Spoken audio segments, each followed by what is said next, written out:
अस्सलाम वालेकुम व्यूवर्स। आज मैं जिस टॉपिक पर बात करने जा रही हूँ उस पर बात करते हुए मेरा दिल घबरा रहा है और मेरी ज़बान से अल्फाज भी नहीं निकल पाएंगे प्रॉपर तरीके से, क्योंकि पाकिस्तान के जो इस वक्त हालात हैं और ख़ास तौर पे जो इस वक्त एक लेटेस्ट हादसा हुआ है पाकिस्तान में, उसने मेरे दिल को बहुत परेशान किया है। मेरा दिल चाहा कि मैं भी कुछ कर सकूं पाकिस्तान के लिए। तो मेरे ख्याल आया कि मेरा एक चैनल है जिसके थ्रू मैं अपनी बात कह सकती हूँ, आप तक पहुँचा सकती हूँ। बात कहने का ये लोग कहते हैं कि कोई असर नहीं होगा, ऐसा नहीं है। दुनिया में बात करने से ही मसले हल होते हैं और अपनी आवाज़ पहुँचाना मेरा हक है और मैं इसे पहुँचाना चाहती हूँ आप तक। दूसरी बात ये कि कहते हैं कि बुराई को 3 तरीक़ों से रोका जाए। अगर आप अमली तौर पर उसे रोक सकते हैं तो आप बुराई के ख़िलाफ़ खड़े हो जाएं। अगर आपकी हिम्मत और आपकी ताकत और आपकी एक्सेस नहीं है उसे अमली तौर पर रोकने की, तो आप उसको ज़बान से उसका इकरार करें कि ये बुराई है और उसे रोका जाए। और अगर आपके पास ये भी हिम्मत नहीं है तो दिल से उसे बुरा समझें। ये आपको बुराई के रोकने की सबसे बुरी अलामत है, ये बुरी लेवल है। लेकिन आज मैं इस टॉपिक पे बात करने का मकसद सिर्फ ये था कि मैं इसमें ना मर्दों को ना औरतों को किसी को कसूरवार नहीं समझती। हमारा माशरा जिस तरह से फल फूल रहा है उसमें लाइल्मियत और इल्म की कमी बहुत बड़ा फैक्टर है। मैं ऐसा क्यों कह रही हूँ? क्योंकि एक मुझे तजर्बा है अपने मुल्क में रहने का भी। कई सालों से पैदा हुई बड़ी हुई, अपना पढ़ाई की वहाँ पर, अपनी जॉब की, सहाफ़त से मुंसलिक हुई और मैंने उस माशरे को बहुत करीब से देखा। फिर मैं मिडल ईस्ट चली गई, वहाँ का कल्चर भी देखा और अब मैं यूरोप आ गई हूँ। और मुझे कम से कम इस बात का इदराक है कि तीनों जो कॉन्टिनेंट्स हैं उनमें, मतलब तीनों कॉन्टिनेंट्स नहीं, 3 मुख्तलिफ़ कल्चर के जो मुल्क हैं उनमें माशरती हालात क्या हैं, लॉ एंड ऑर्डर की सिचुएशन क्या है। मैं आपको अपने ज़ाती तजर्बात से सिर्फ ये बताना चाहती हूँ कि पाकिस्तान में औरत कैसा महसूस करती है, मिडल ईस्ट में क्या उसके एहसासात हैं और यहाँ मैं यूरोप में रहकर कैसा महसूस कर रही हूँ। मैं एक औरत की सिर्फ उस फीलिंग को बयान करना चाहती हूँ। मेरा मकसद उस वाक़ये पे डिस्कशन करना या मर्द और औरत को इल्ज़ाम देना नहीं, बल्कि जो मैं समझती हूँ वो मैं आप तक पहुँचाना चाहती हूँ। पाकिस्तान में जब मैं मौजूद थी, पैदा हुई बड़ी हुई, मैं इस बात के बारे में बहुत बचपन से ही जानती थी कि गैर मर्दों से या जिनको आप जानते नहीं हैं उनसे बात नहीं करनी, उनसे कोई चीज़ नहीं लेनी।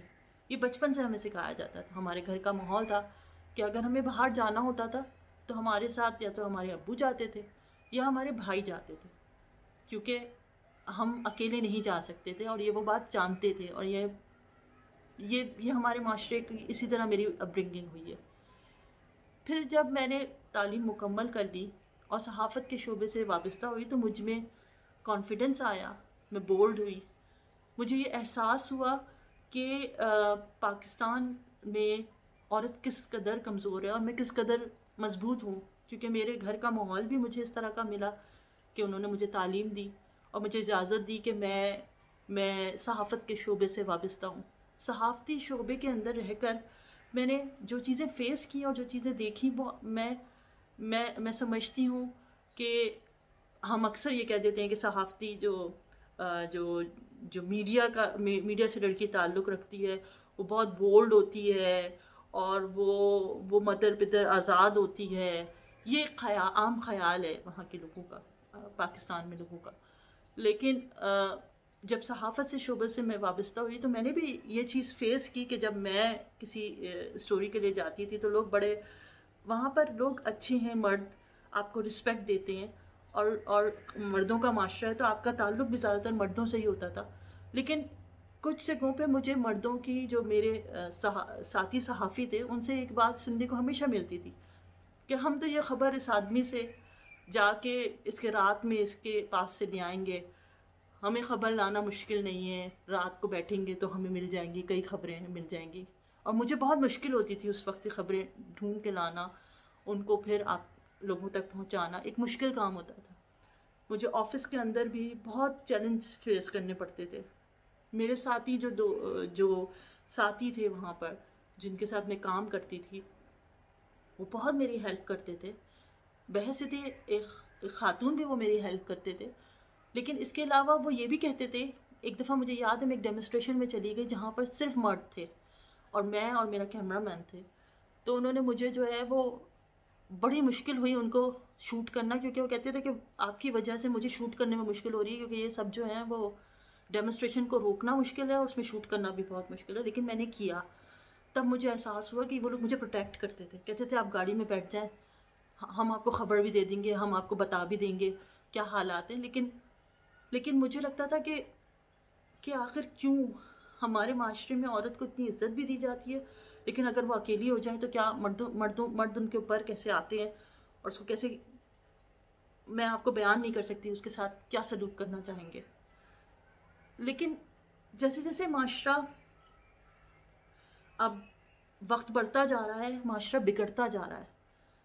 पहले मुझे इतने वाक़यात नहीं मिलते थे कि बच्चों के साथ ज़्यादतियाँ हो गई या रिपोर्ट नहीं होते थे, लेकिन आज हर दूसरा दिन एक भयानक ख़बर से भरा होता है पाकिस्तान के हवाले से, और दिल घबराता है कि अब पाकिस्तान में हमारे बच्चे कैसे कैसे महफूज रहेंगे, हमारी बच्चियां कैसे महफूज रहेंगी, बच्चे भी, लड़के भी, लड़कियां भी, दोनों कैसे महफूज रहेंगे। दिल घबराता है इन बातों से।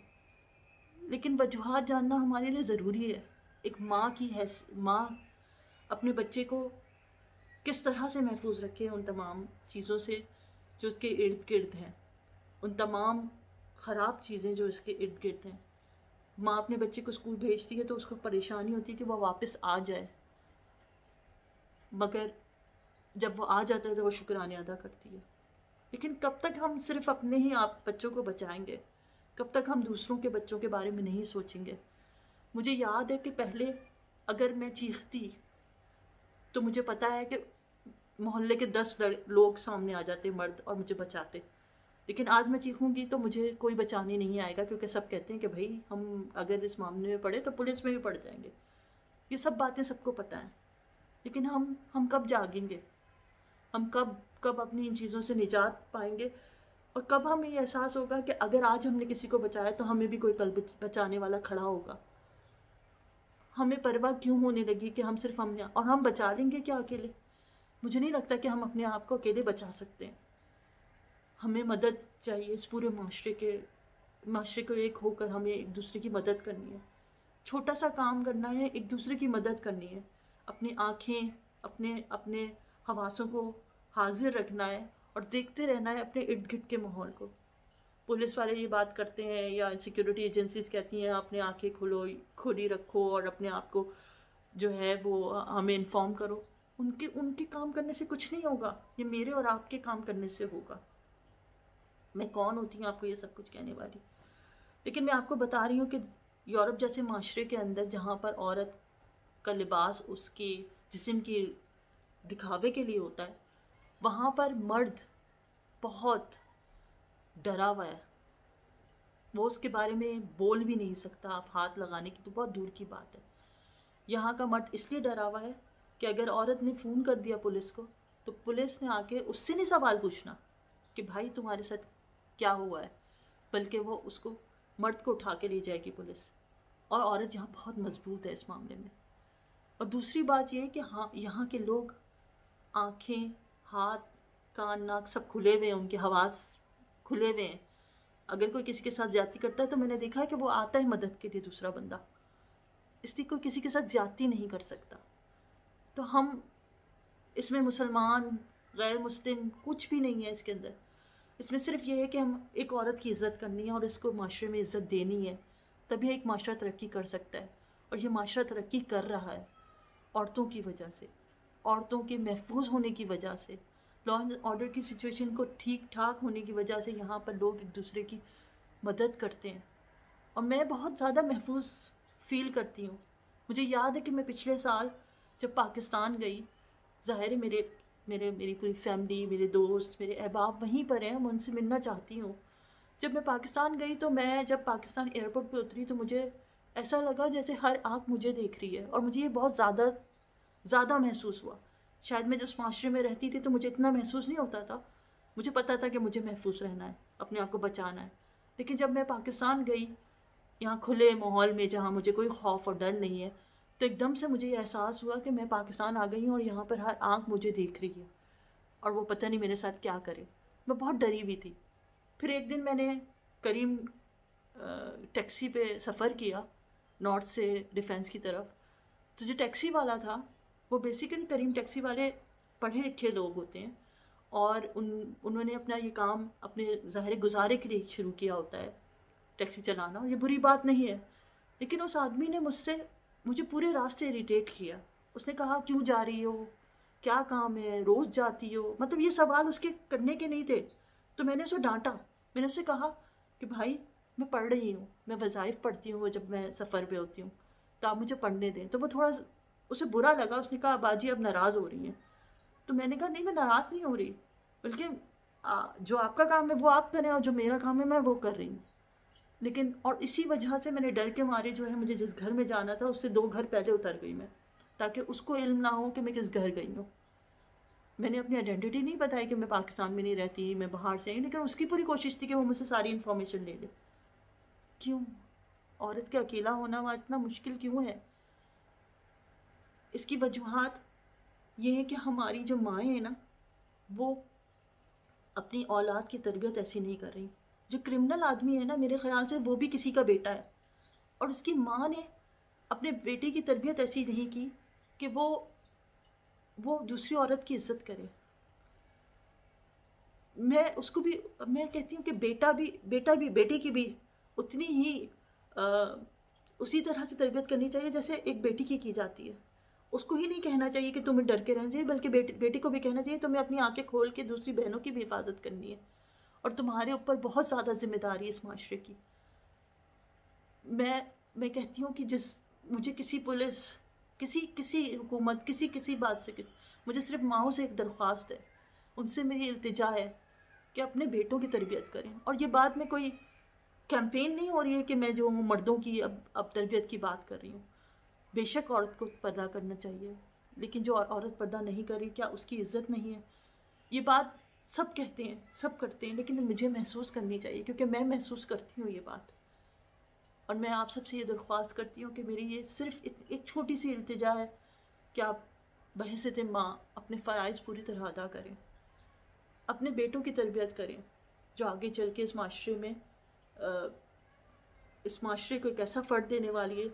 अगर वो वो वो मुल्क बनाने वाला हुआ तो वो सारी ताहयात याद रखा जाएगा, और अगर वो इंसानों की जानों का दुश्मन हो गया तो फिर उसके लिए सारी क़यामत तक उसके लिए जो है वो लान तान है। तो प्लीज़ अपने बच्चों की हिफाजत करें, उनकी तरबियत करें, वही ज़रूरी है आपके लिए।